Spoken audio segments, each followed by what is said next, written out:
2 মুঠো মিনিকিট চাল, 2 মুঠো মুসুরির ডাল ও 1 মুঠো মুগ ডাল নিয়ে খুব ভালো করে 3-4 বার জল দিয়ে চাল ও ডালটা ধুয়ে নিলাম।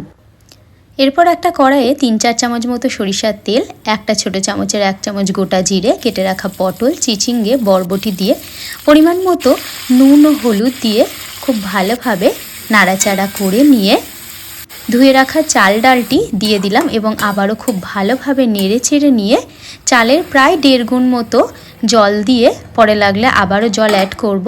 চাপা দিয়ে দিলাম মিডিয়াম ফ্লেমে। 250 গ্রাম চিকেনে নুন ও হলুদ মাখিয়ে রেখে দিলাম।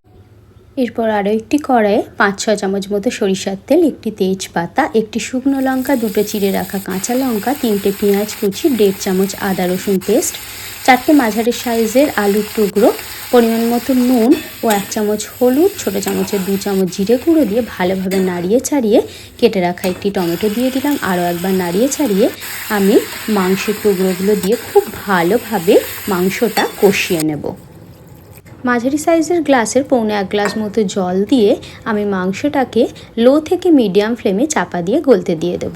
এদিকে খিচুড়ি এবং মাংস নিজ নিজ জায়গায় খুব ভালোভাবে গলে তৈরি হয়ে গেলে খিচুড়ির মধ্যে আমি মাংসটা মিশিয়ে দেব।